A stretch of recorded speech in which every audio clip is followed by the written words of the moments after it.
Sot në studio të Klan Kosova FM në emisionin Special One e ftuar është Shqipe Neziri Vela, eksperte e energjisë, që deri tash folëm për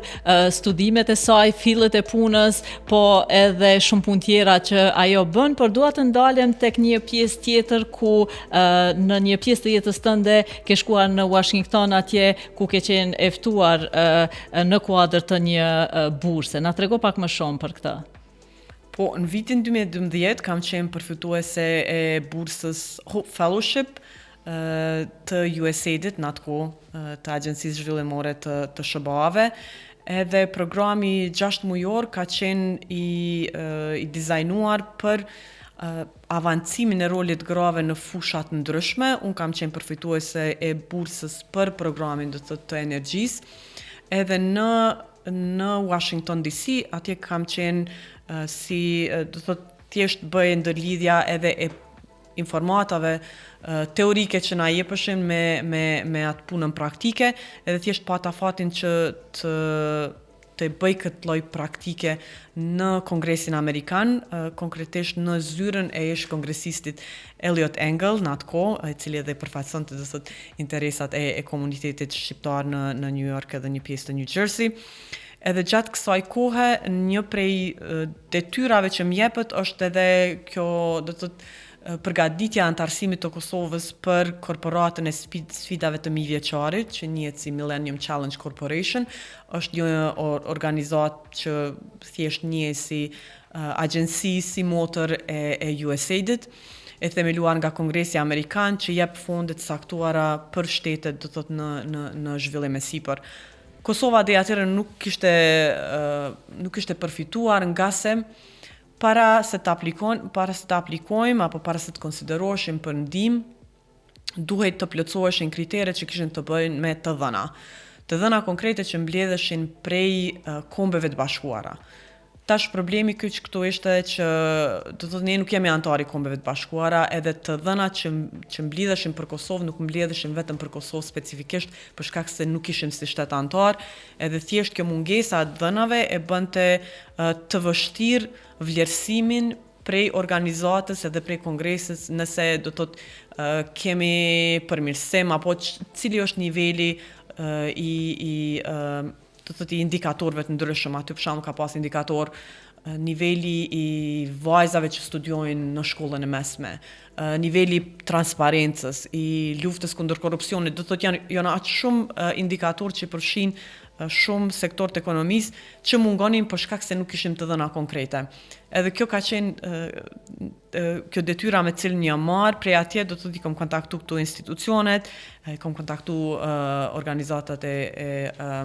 Kombeve të Bashkuara dhe kemi filluar me mbledhjen e të dhënave që mi përmbush ta indikator. Kanë qenë rreth 20 indikator, shumica prej tyre kanë pas mungesa, kemi arrit me mbledh diçka, edhe në atë kohë tash kur përgatitej takimi i parë në mes të qeverisë të Kosovës edhe drejtorit të MCC-s në atë kohë, mirë po dhe sekretarët të shtetit që ka qenë në atë kohë Hillary Clinton, kërkoj që të kishin diçka konkrete, tash këtë raportin që e përgatis merret edhe përdoret të gjatë takimit, unë s'kam qenë takim, nuk kjo fare pak ka rëndësi, mirë po që është diçka. Por që prapa takimit ka qenë një mirë, po ndije mirë që kam arrit të jap një kontribut, nuk do të thotë që ky ka qenë pjesa kryesore e vendimarrjes, mirë po ka qenë thjesht fillimi apo inicimi i diskutimit. Edhe pastaj kjo nuk kupton do thotë një ndasht vitet tëra derisa bëhet edhe vendimi në vitin 2016, do thotë është një periudhë janë disa vjeçare të mbledhjes së të dhënave, të themelimit të grupeve punuese këtu. Mirë po në atë kohë ne punojmë për UNDP-n, do thotë pasi kthehem në Prishtinë, edhe në vitin 2017 hapët pozitë pune në ambasadën e SBA-ve, pikërisht për një person që do të punojë në sektorin e energjisë në program, aplikoj dhe marr punën, edhe shumë do të thonë një rrugë, një koincidencë, edhe aty tani kam punu 6 vjet. Ky është programi më i madh në sektorin e energjisë, ndihma më e madhe zhvillimore që i është dhënë Kosovës së pas luftës, rreth 300 milion, ku pika kryesore ka qenë, apo fokusi kryesor ka qenë se si me i rrit, apo me i fuqizu trit në sektor, do më thonë me ndihmu trit edhe trejat, me u pajis me qoft me informata, apo me bursa studimore, kemi pas një grup të vajzave që kanë studiu në Amerikë. Pastaj fusha e dytë ka qenë se si me i përgadit, do të thonë Kosovën në këtë aspektin e tranzicionit e energjisë që i bjen prej qymyrit me kalu në këto energjinë e ripërtrishme. Edhe tash pjesa kryesore që ka me qenë është kjo e baterive, do të thotë një bateria apo më e madhe që do të ndërtohet në Ballkanin Perëndimor. Kjo ka qenë kjo parafersisht? Po kjo duhet me përfundu, do thotë programi duhet me përfundu 2029. Tash nuk jam më pjesë e programit, mirë po që puna ka nisë, edhe është një projekt shumë e rëndësi sepse ka me ndihmu këtë diversifikimin e burimeve,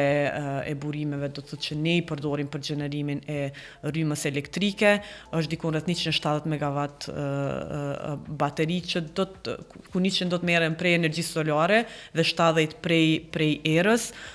Thjesht një problemin kryesor që e kemi gjatë dimrit, arsyeja pse nuk ka, domethënë, rrymë të mjaftueshme, është sepse keku nuk arrin me prodhu rrymë elektrike aq sa është kërkesa, domethënë kërkesa ka filluar me u rrit, edhe tash me këto bateri thjesht do të prodhojmë me energji diellore dhe me energji të erës, bateria e mban brenda, dhe domethënë momenti kur ke nevojë, kur ke mungesë të rrymës, në vend se me importu, mundesh me përdorë, domethënë edhe thjesht me fut në sistem për përdorim. Mirë, po si ekspert e energjisë, cilat janë ato sfidat me të cilat përballet sot sistemi i energjisë, domethënë sektori i energjisë në vendin tonë? Unë prap të thotu gjithmonë e shoh këtë aspektin e fuqisë punëtore, sepse sfidat janë shumëta, domethënë disa prej tyre i përmendëm, ne ende jemi shumë të varur prej qymyrit për shkak se jemi, do thotë, njihemi si vendi i pestë në botë apo vendi i tretë në kontinentin e Evropës që kemi pasuri natyrore të qymyrit, pas Gjermanisë dhe Polonisë, edhe thjesht këtë qymër e përdorim, megjithatë qymyri si çdo lëndë djegëse është i dëmshëm për ambientin, jo vetëm për ambientin, po edhe për neve, për shëndetin tonë, sepse me anën e, do të thotë, kur djegët thjesht ai dioksidi i karbonit, po liron gazrat, e dëmtojnë, do të thonë e ndotin ajrin, ujin, tokën. Ne atë ajër, do të thonë, e konsumojmë, atë, do të thonë, prej tokës thjesht kur punohet toka, ne prap ato, do të thonë, këtë ushqimi përfundon në trupin ton, andaj gjithmonë edhe kur flasim për çmimin e rrymës, do të thonë, ne gjithmonë fokusohemi në atë faturën mujore që të vjen si individ, mirë po nuk e dim saktësisht sa është kostoja që ne e paguajmë me shëndetin ton. Janë dhëna cilat nuk janë ndoshta edhe aq të përditësuara, mirë po nuk e dim saktësisht sa persona vetë vdesin veç prej ndotjes, nuk e dim sa persona vetë, do të thonë, kanë probleme të ndryshme respiratore etj, për shkak se ende nuk e kemi sistemin digitalizuar në ÇKUK, nuk ka, do thotë, ndana që ndahen në mes të spitaleve private etj. Mirë po prapë në fund ditës unë mendoj që kostoja është shumë e lartë që ne e paguajmë për shkak se jemi të varur jo vetëm në qymër, mirë po edhe në 2 termocentrale që janë shumë të vjetra e që vetëse e kanë tejkalu jetëgjatësinë e përdorimit. Në bazë të rregullave të Bashkimit Evropian, një termocentral i tillë duhet me funksionu 30 deri në 35 vjet. Do thotë Kosova është ndërtu në vitin 1962, ka shumë vjetë se aq, do thotë edhe Kosova bëni vitin 1983, do thotë i ka mbi 40 vjet, edhe thjesht për shkak të vendimeve të ndryshme që janë marrë apo nuk janë marrë, ne jemi ku jemi, tash është shumë e vështirë me diskutu, dash me vepru ndryshe apo jo, sepse është vështirë me kthy kohën prapa, mirë po këtu ku jemi, tash ne, do thotë, po vrehet që ka një shtytje të madhe për Bashkimit Evropian, ka disa vjet tash që të shkojmë pak më shumë në energjinë ripërtrishme, të erës diellore, për shkak se është më e pastër, është më e mirë, domethënë e mbrojmë ambientin, mirë po dhe largohemi pak prej qymyrit. kjo është, do të thonë, ndoshta një Vetë se kemi fillu me u largu me këto subvencione që ka bërë qeveria, sepse shumë njerëz tashmë dihet që blejnë klima, nuk e përdorin më qymyrin apo edhe pompa elektrike e gjitha këto, por që pastaj po ndikon kjo në rrym. Po, se edhe në momentin kur e përdor edhe nëse e vendos klimën, prap klima është e lidhur me rryma, do të thonë është vjen prej kekut, nga se ende do të thonë mbi 90% të prodhimit ne e përdorim prap i qymyrit. Mirë, po çka shoh diçka që është shumë e rëndësishme, e prekëm pak më shumë në pjesën e parë, është fuqizimi i gjeneratave të reja, sepse ne ende kemi një papunësi të lartë dhe papunësi të lartë në mes të rinjve të rejave, ka një hendek të madh në mes të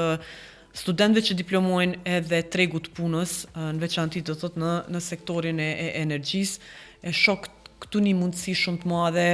për shkak se edhe ka do të ketë kërkesa të shtuara, do të ketë interesim të investitorëve të vazhdojnë do thotë jo vetëm në kur e mendojmë sektorin e energjisë si tillë, jo vetëm qymyri, mirë po edhe Kosova është e pasur me shumë minerale, edhe thjesht tash po shihet që ka edhe një fokus më të shtuar edhe të institucioneve do të thotë në këtë sektor, ku do të ketë pastaj edhe investime të shumta edhe për kompanive të huaja. Dhe kur këto kompani vinë, është mirë që do të thotë kemi ekspert vendor, edhe mos të varemi prej fuqisë punëtore të huaj. Edhe një informat ndoshta të fundit, me qenë se po flasim për fuqinë punëtore. Unë do të thotë kohëve të fundit më shumë jam marrë edhe me sektorin e minjerave dhe jam befasu për të mirë që në Universitetin Publik të Mitrovicës, Isa Boletini, e kemi në Fakultetin e Gjeoshkencave, në nivelin bachelor janë dikun rreth 65% që janë vajza studente që studiojnë metalurgjinë, nxehtarinë e tjerë, që do të thonë në treg të punës është një prej sektorëve ku më spaku shihet që ka vajza apo gra, mirë po kur e sheh ka pasion, ka interes për të studiuar, edhe aty prapë vren një hendek shumë të madh, do të thonë në mes të punësimit, se nuk po them që këto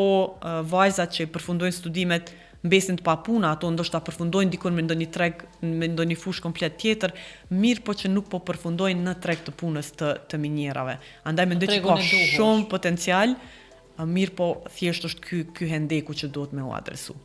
Shpresojmë që të rregullohet edhe kjo. Mirë, po folëm për shumë punë cilat je marrë për studimet e gjitha këto, po ndaj kujt je falendëruese për gjithçka që arritur deri më sot? Atëherë e para punës është definitivisht është familja, është prindët e mi, ndoshta prapë po kthejmë te kjo pika, ne që jemi rritur në një periudhë para luftës, thjesht kemi kalu shumë sfida,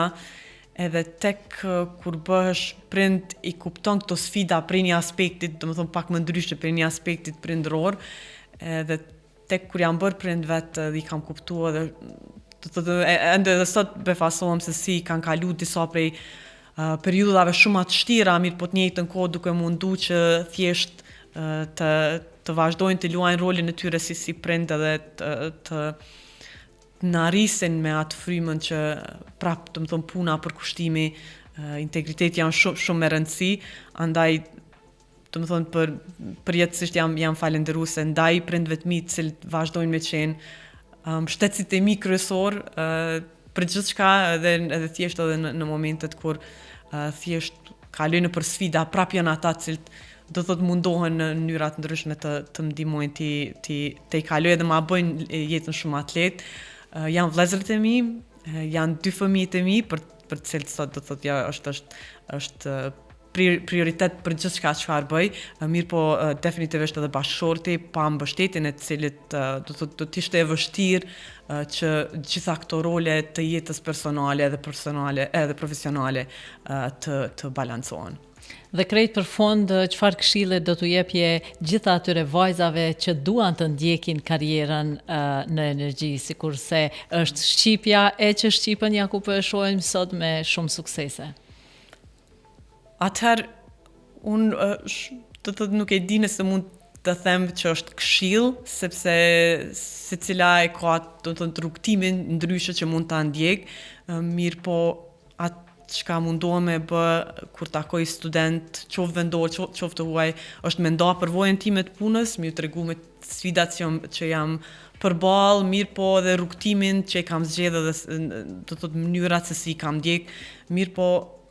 pika e parë është që me investu në arsim, pika e parë është që me investu do të thotë në njohuritë tua,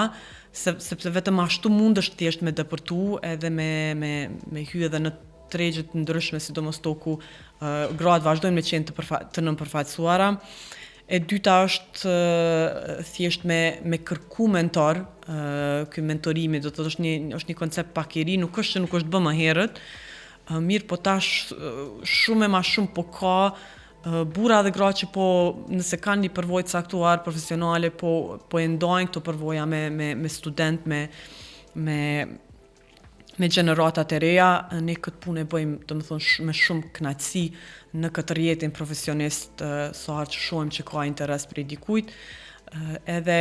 e treta është mos me u dorëzu, do të thotë sfidat janë të shumta, ne këtu jemi rritë në këtë ambient, prap do të ketë pengesa, prap do të ketë paragjykime, sidomos në sektoret që e përmenda, në sektorin minerar,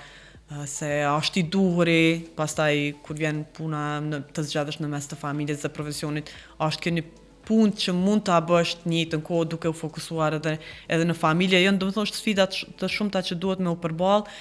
mirë po me mbështetjen e duhur edhe me përkushtim, definitivisht mundesh me arrit sukses. Shqipe Neziri Vela është shembulli më i mirë se si një profesionistje me bindje dhe profesion mund të jetë pra pjesë e historisë botërore të leadershipit, po edhe të inovacionit, e cila na ka zbardhur fytyrën, pra e thash edhe në fillim të emisionit, me gjithë këto punë projekte që ajo ka bërë, e që tash së fundmi pra hyri në mesin e 10 grave më me ndikim në botë në fushën e energjisë. Të falenderoj shumë që zhvilluam këtë bisedë shumë të këndshme po dhe miqësore në studiot e Klan Kosova FM. Faleminderit shumë Arbresh për kohën edhe për bisedën, ishte kënaqësi. Gjithashtu,